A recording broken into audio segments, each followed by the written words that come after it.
Dalam minggu-minggu lalu, sebelumnya kita telah membahas bahwa kekristenan itu bukan sebuah agama, tetapi kekristenan itu merupakan kehidupan.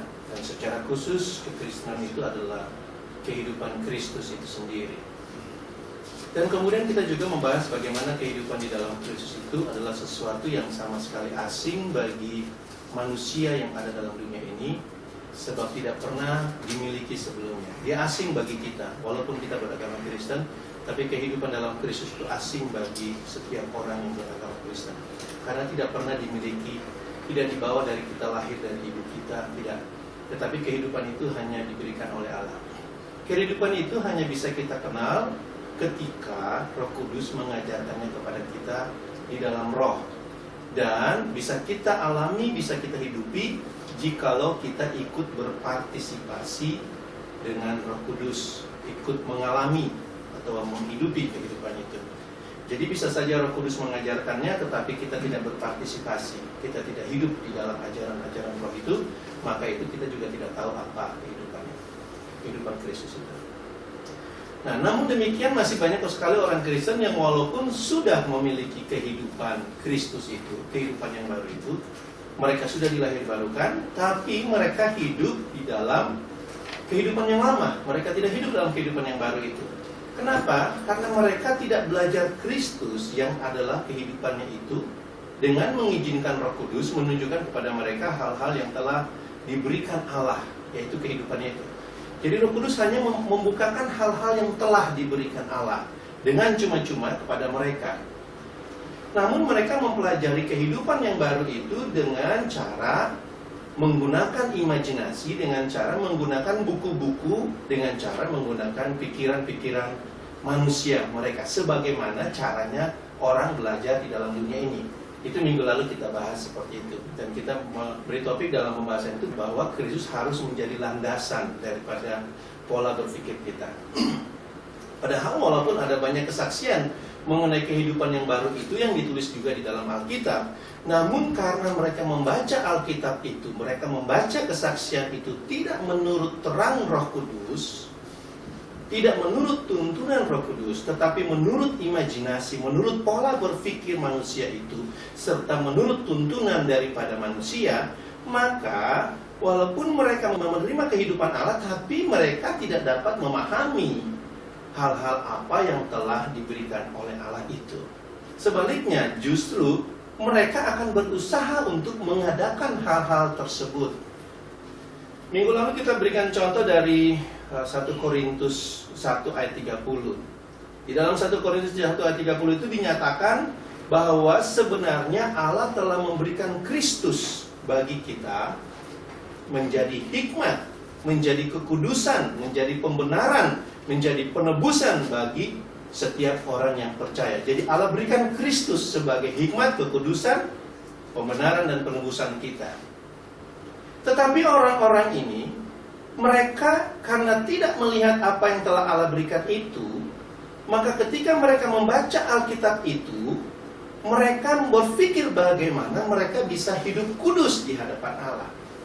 Padahal sekali lagi saya harus katakan 1 Korintus 1 ayat 30 itu mengatakan bahwa Kristus sudah menjadi hikmat bagi kita, sudah menjadi kekudusan bagi kita.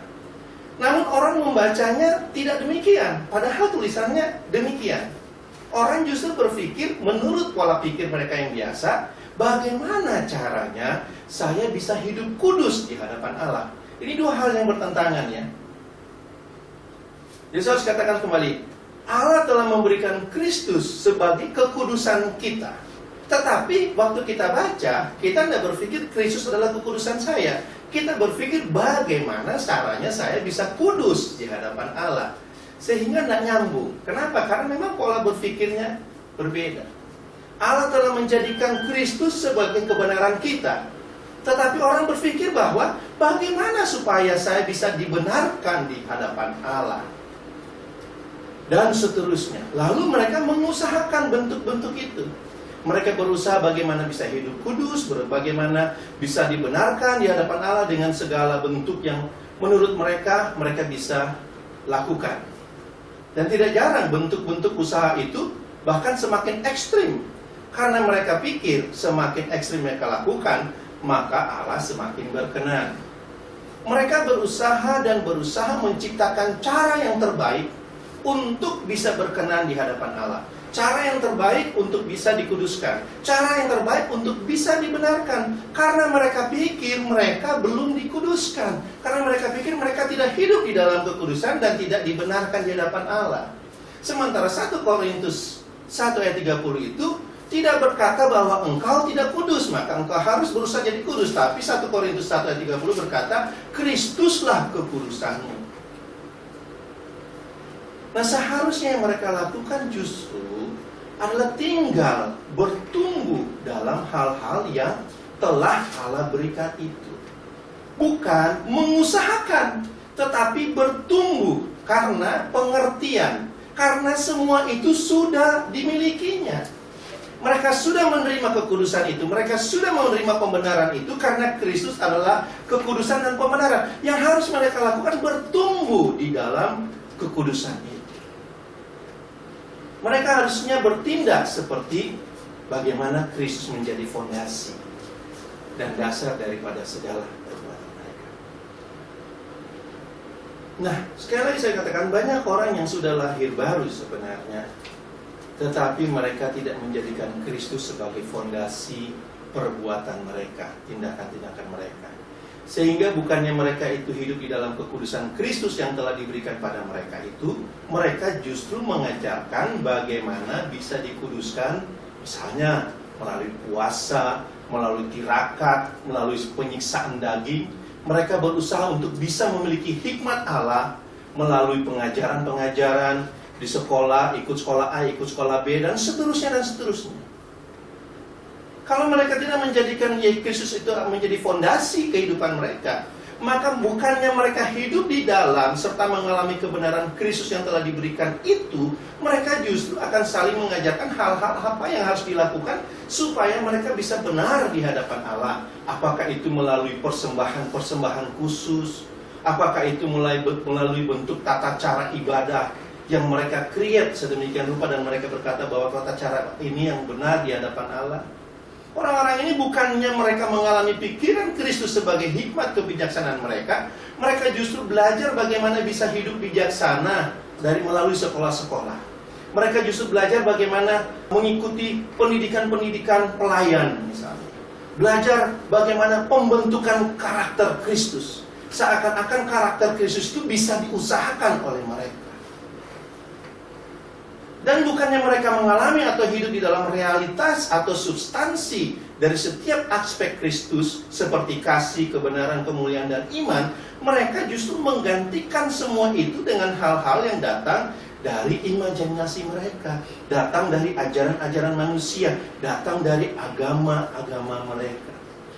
Mereka pikir kasih itu, kalau kita kan ini milik Kristus. Karena kita mau mengasihi, maka kalau terima tamu harus jabat tangan, senyum, dan sebagainya. Mereka pikir itu kasih Allah. Mereka menggantikan kasih Allah yang hanya bisa didapat oleh karena kehidupan Allah dalam mereka melalui bentuk-bentuk yang mereka kenal dalam dunia ini. Mengisinya dengan ajaran-ajaran manusia. Di dalam Kolose 2, Paulus menuliskan jelas hal itu. Jadi dalam Kolose 2, kalau Anda baca, saya baca dulu lengkap dari Kolose 2 ayat 16 sampai ayatnya yang ke 23. Anda bisa lihat apa yang Paulus katakan itu. Kolose 2 ayat 16 dan seterusnya. Karena itu janganlah kamu biarkan orang menghukum kamu mengenai makanan dan minuman atau mengenai hari raya, bulan baru ataupun hari Sabat. Semuanya ini hanyalah bayangan dari apa yang harus datang, sedang wujudnya ialah Kristus. Kolose 2 ayat 16 dan seterusnya. Janganlah kamu biarkan kemenanganmu digagalkan oleh orang yang pura-pura merendahkan diri dan beribadah kepada malaikat, serta berkanjang pada penglihatan-penglihatan dan tanpa dasar membesar-besarkan diri oleh pikirannya yang duniawi. Sedang ia tidak berpegang teguh kepada kepala, dari mana seluruh tubuh yang ditunjang dan diikat menjadi satu oleh urat-urat dan sendi-sendi, menerima pertumbuhan ilahinya. Apabila kamu telah mati bersama-sama dengan Kristus dan bebas dari roh-roh dunia, Mengapakah kamu menaklukkan dirimu pada rupa-rupa peraturan, seolah-olah kamu masih hidup di dunia? Jangan jama ini, jangan kecap itu, jangan sentuh ini. Semuanya itu hanya mengenai barang yang binasa oleh pemakaian dan hanya menurut perintah-perintah dan ajaran-ajaran manusia. Peraturan-peraturan ini walaupun nampaknya penuh hikmat dengan ibadah buatan sendiri, seperti merendahkan diri, menyiksa diri, tidak ada gunanya selain untuk memuaskan hidup duniawi. Nah, Paulus menasihatkan orang-orang yang percaya di Kolose ini bahwa mereka telah menerima Kristus. Kalau Anda baca di ayat di atasnya sebelumnya, mereka telah menerima Kristus dan mereka harus bertumbuh di dalam Kristus, bukan di dalam agama mereka. Di dalam ayat 16 tadi dikatakan begini, janganlah kamu biarkan orang menghukum kamu mengenai makanan dan minuman, atau mengenai hari raya, bulan baru, ataupun hari Sabat. Kenapa? Karena semua itu pada waktu itu merupakan ajaran daripada agama Yahudi. Di dalam perjanjian lama Anda bisa lihat ajaran-ajaran itu, bahwa ada makanan-makanan tertentu yang boleh mereka makan, ada minuman-minuman tertentu yang tidak boleh mereka makan, ada hari raya tertentu yang harus mereka hormati, bulan baru, bahkan hari Sabat itu harus dikuduskan. Dan itu ajaran yang tertera di dalam sekiranya perjanjian lama. Tetapi Paulus katakan semua itu hanya bayangan sekarang. Kenapa sekarang dia menjadi bayangan? Karena sekarang sudah hadir wujud aslinya, yaitu Kristus.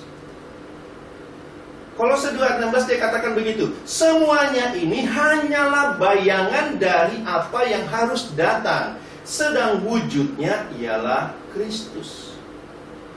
Dengan kata lain, dia ingin katakan bahwa semua yang engkau pelajari dalam agamamu itu dulu, itu bayangan. Nah, ada problem dengan bayangan, ada problem dengan gambaran. Kalau yang aslinya datang, maka bayangan tidak lagi engkau harus ikuti.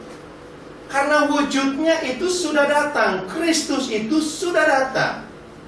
Sehingga pada masa Paulus memberitakan Injil itu, terjadi perubahan paradigma. Paulus yang sebelumnya adalah orang Farisi, Paulus yang sebelumnya adalah landasan dia adalah hukum Taurat, ketika dia melihat bahwa semua itu hanya bayangan gambaran, dia pun merubah paradigma dia dan menerima Kristus sebagai kenyataan yang Allah berikan. Sehingga dalam prakteknya pun Paulus pun harus mengkritisi orang-orang yang hidup di dalam bayangan itu.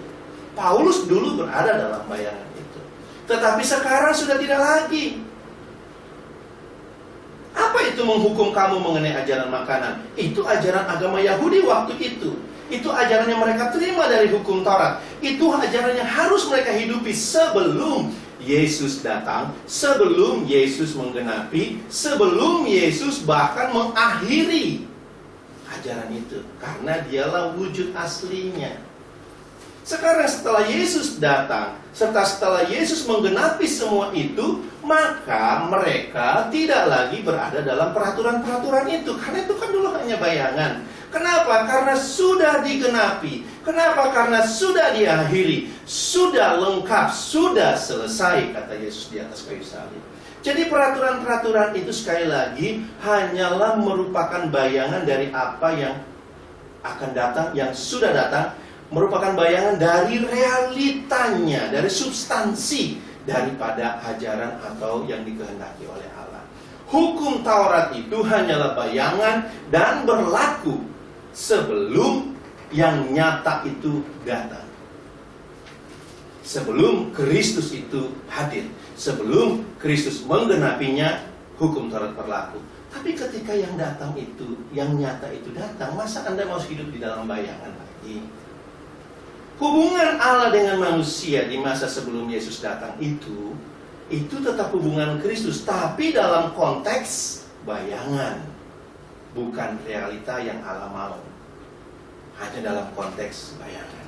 Nanti ke minggu-minggu depan kita akan bahas lebih jauh mengenai bentuk-bentuk itu ya, bentuk-bentuk perjanjian lama dengan perjanjian baru dan seterusnya, ciptaan lama dan ciptaan baru. Nah, sekarang di masa Anda hidup ini, Allah tidak lagi berhubungan dengan cara bayangan-bayangan itu.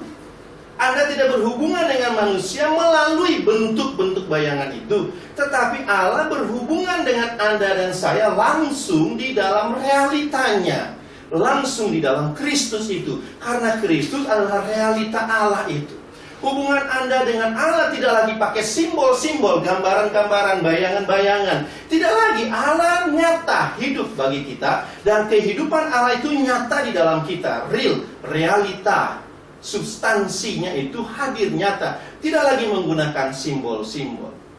Kalau dulu Allah menggunakan minyak sebagai simbol untuk memberi pengurapan, maka sekarang Allah tidak lagi menggunakan simbol pengurapan, melainkan pengurapan itu sudah diberikan kepada kamu. Anda tidak perlu lagi diurap-urapi, karena pengurapan itu sudah ada pada Anda. Dulu simbol, sekarang sudah menjadi realita. Nah, kalau Anda masih hidup dengan simbol, bagaimana Anda tahu realita itu? Kalau dulu Allah memberi domba sebagai simbol penebusan Allah, maka sekarang Allah tidak lagi menggunakan simbol korban penghapus dosa itu, melainkan Kristus telah menjadi penebusan Allah bagi kita. 1 Korintus 1 tadi. Kalau dulu Allah menggunakan buah sulung sebagai simbol persembahan terbaik, maka sekarang Allah tidak lagi menjadikan buah sulung sebagai simbol persembahan. Kenapa? Karena Kristuslah yang merupakan buah sulung Allah itu telah diberikan kepada kita. Dan seterusnya, Anda dapat melihat Kristus dari seluruh simbol yang ada di dalam perjanjian lama itu. Anda boleh bongkar seluruh perjanjian lama itu, dan Anda akan temukan setiap simbol di dalam itu. Semua itu berbicara tentang Kristus yang adalah realita Allah. Sebab itulah sebenarnya maksud daripada simbol-simbol itu. Bukan cuma simbol-simbol benda-benda, gedungnya pun sebenarnya juga merupakan gambaran daripada Kristus. Tabernakel contohnya, bait Allah contohnya, itu semua gambaran tentang Kristus itu. Dengan kata lain, semua simbol-simbol itu hanya merupakan gambaran daripada realita. Kalau dulu saya pacaran dengan calon istri saya, dulu ya, sekarang udah jadi istri, saya cuma kasih foto, dia melihat foto. Tapi ketika saya yang hadir ini datang sebagai calon suami dan menjadi suaminya, apakah dia hidup dengan foto? Tentu saja tidak. Dia hidup dengan realita dengan saya. Saya akan tersinggung kalau dia hidup dengan foto saya. Kalau yang dicium-cium hanya fotonya begitu ya. Misalnya. Nah, gambaran seperti itu. Kalau Kristus adalah realita daripada hukum Taurat dan Anda masih hidup dengan hukum Taurat, realitanya kemana? Kalau Kristus adalah realita daripada minyak urapan itu dan Anda masih hidup dengan menggunakan minyak urapan, realitanya kemana? Dan semua simbol-simbol, saya tidak mengarahkan kepada denominasi tertentu, tidak. Seluruh perjanjian lama itu sudah digenapi di dalam Kristus. Dan kalau Anda mau hidup dalam realita Allah, maka jangan hidup dalam bayang-bayang. Tinggalkan bayang-bayang itu dan tinggallah di dalam realita Allah. Dulu Allah hadir di dalam tenda, dalam bait Allah, dalam tabernakel itu, dan itu sebagai gambaran simbol keberadaan Allah di tengah-tengah umatnya. Tapi sekarang dan bahkan sejak Kristus dinyatakan 2000 tahun yang lalu, sejak Yesus datang, sejak Yesus menggenapi semuanya itu, Allah tidak tinggal lagi di dalam bangunan. Apapun Anda boleh sebut itu, Anda boleh bangun gedung itu, gereja itu, bait Allah itu megah sekali. Bahkan Anda boleh labur seluruh gedung itu dengan emas, dan Anda boleh beri nama gedung itu tabernakel, dan Anda bangun itu di tengah-tengah Israel, di atas bait Allah yang telah dirubuhkan itu. Tapi dengar baik, Allah tidak akan ada di dalamnya, karena Allah tidak lagi tinggal dalam bayangan. Dulu bait Allah itu sebagai bayangan, karena Allah telah menjadikan Anda baitnya. Dia telah tinggal di tengah-tengah umatnya. Dia di dalam Anda dan saya. Apapun usaha orang membangun bait Allah sekarang rame lah orang bangun bait Allah di Israel itu dan sebagainya itu, silahkan saja. Tapi Andalah bait Allah itu. Dia tidak tinggal di dalam bangunan. Dulu hadirat Allah hadir di dalam bait Allah. Awan digunakan sebagai simbol hadirat Allah turun ke atas orang Israel yang sedang memuji. Tapi sekarang hadirat Allah itu tidak lagi turun dalam bentuk awan karena Anda menyanyi, sehingga para pemimpin pujian harus berkata lebih keras lagi, lebih sungguh-sungguh lagi, biar hadirat Allah hadir di sini. Sehingga gereja juga berusaha untuk menghadirkan alat-alat musik yang terbaik, pemain musik yang paling ahli, supaya hadirat Allah turun di tengah-tengah umatnya yang memuji. Dengar baik, Allah tidak akan turun di sana. Kenapa? Karena dia di dalam kamu. Hadiratnya ada dalam kamu. Bagaimana dia mau turun sementara Anda tidak merasakan kehadiran dia di dalam kita setiap saat? Jadi bentuk-bentuk seperti ini, saudara, itu bayangan dulunya. Dulu semua itu bayangan, supaya Anda dan saya bisa menyadari realitanya sekarang. Bukan justru supaya kita bisa menerapkan pola-pola yang lama itu sekarang. Kalau Anda menerapkan pola-pola yang lama itu, Anda tidak menyadari realitanya. Kita hidup di dalam imajinasi.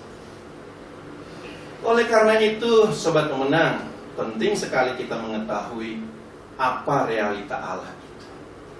Apa atau bagaimana Kristus itu, dan sekali lagi, itu tidak dapat Anda pelajari melalui teori atau baca buku. Saya bisa saja menuliskan buku mengenai bayangan dan realita ini. Tapi walaupun Anda membaca buku yang saya tulis itu 500 kali dan mencoba menerapkannya menurut kata-kata saya atau menurut pemahaman terbaik Anda, tetap saja itu tidak akan membuat Anda bisa hidup di dalam Kristus. Sebab hanya Roh Kuduslah yang diberikan kepada kita untuk menerangkan hal-hal yang realita itu. Hal-hal yang sudah digenapi Kristus itu. Sehingga tanpa mengikuti tuntunan Roh Kudus ini, maka Anda akan salah dalam menerapkan apa yang Anda pelajari dari buku-buku. Roh Kudus akan membukakan kepada Anda hal-hal yang telah digenapi di dalam Kristus. Bukan hal-hal yang akan datang, yang belum pernah digenapi Kristus. Hal-hal yang telah digenapi di dalam Kristus. Dan seharusnya juga Anda hidup menurut apa yang telah digenapi itu. Sekali lagi, Anda harus hidup dengan apa yang digenapi itu. Kenapa? Karena itulah realitanya. Kalau Kristus sudah mengakhiri, maka saya juga harus mengakhiri. Bukan yang Tuhan akhiri dan saya justru menghadirkan. Itu melecehkan salib. Saya selalu katakan itu pelecehan terhadap salib Kristus. Karena Tuhan mengakhirinya di kayu salib. Dia berkata sudah selesai. Perkataan sudah selesai itu sangat indah sebenarnya. Karena itu semacam rambu buat saya bahwa saya sudah menyelesaikan segalanya di kayu salib. Segalanya, tidak ada yang saya pending. Segalanya, seluruh isi perjanjian lama. Sehingga ketika Anda hidup sekarang, itu akan mudah bagi Anda menilai apakah suatu ajaran itu datangnya dari Roh Kudus atau bukan. Paling tidak, kalau Anda melihat adanya penerapan bayangan, penerapan simbol-simbol itu, Anda tahu bahwa itu bukan dari Roh Kudus. Karena Allah sudah mengakhirinya. Justru kita harus hidup di dalam realita Allah sekarang, bukan kembali menghadirkan simbol-simbol itu. Kenapa kita bisa tahu itu? Karena Roh Kudus tidak mengajarkan Anda untuk hidup di dalam bayangan, untuk kembali dengan simbol-simbol itu, tapi untuk hidup di dalam realita. Dan masih banyak hal lagi mengenai bayangan ini yang akan tetap dibukakan kepada kita oleh Roh Kudus, supaya kita hidup di dalam realita. Sekali lagi ada tujuannya. Dibukakannya gambaran atau bayangan itu bukan tujuannya supaya pengetahuan saya bertambah. Bukan supaya saya tahu, oh saya tahu dulu itu bait Allah bangunan, sekarang saya bait Allah. Bukan itu tujuannya. Tapi bagaimana Anda mengetahui realita Anda hidup sebagai bait Allah. Bagaimana Anda tahu bahwa Roh Allah tinggal dalam Anda, Allah berada di tengah-tengah Anda. Itu tujuannya, supaya kita tahu realita yang sebenarnya. Itu tujuannya. Semakin Anda mengerti apa yang dibukakan Roh Kudus ini, maka Anda akan melihat semakin indahnya hidup dalam Kristus. Itu bukan karena kehidupan dalam Kristus tadinya tidak indah, tetapi karena pikiran Kristus semakin nyata menjadi kehidupan.